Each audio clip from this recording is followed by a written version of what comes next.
ప్యారిస్లో నేను ఉండే apartment rent monthly 1100 యూరోలు, అంటే 97,500 రూపాయలు అన్నాడు. చూస్తారు అపార్ట్మెంట్. ఇది వచ్చి మన కారిడార్లో చాలా ఇల్లు ఉన్నాయి. ఇది మన మెయిన్ డోర్. లోపలికి వస్తే ఇది ఒక వాకింగ్ ఏరియా అనమాట. ఇక్కడ పక్కన షూస్ ఏమైనా పెట్టుకోవడానికి అన్ని ఒక ఏరియా, చిన్న ఏరియా. ఇక్కడ ఫ్యూజ్ అన్నీ ఉంటాయి. అండ్ ఇది చిన్న స్టోర్ రూమ్.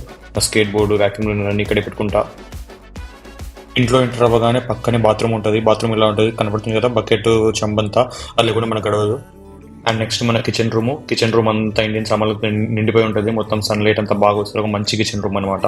అండ్ కిచెన్ నుంచి పక్కనే వస్తే ఇక్కడ హాల్, సోఫా, టీవీ అంతా ఇక్కడ ఉంటుంది. బాగా సన్లైట్ అంతా వేరే లెవెల్ వస్తుంది. ఆ విండో చూస్తున్నారు కదా, ఎంత పెద్ద విండో, చాలా మంచి విండో. చెట్లు, ఆకాశం చూస్తూ కళ్ళకు ఒక విందు లాగా ఉంటుంది, ఫీస్ట్ లాగా ఉంటుంది అనమాట. చాలా అందంగా ఉంటుంది. అక్కడ కార్లు కనబడుతున్నాయి కదా, అది ఏం లేదు, మన ప్రైవేట్ పార్కింగ్ అపార్ట్మెంట్ కి. లోపల ఇది ఒక అటాచ్డ్ బాత్రూమ్ అనమాట. ఇక్కడ స్నానం చేసుకోవడానికి ప్లేస్, షింక్, తర్వాత వాషింగ్ మిషన్ అంత ఉంటుంది బట్టలు కడుక్కోవడానికి. ఇది ఒక బెడ్రూమ్. ఇక్కడ 2 బెడ్రూమ్లు ఉన్నాయి ఇప్పటికైతే.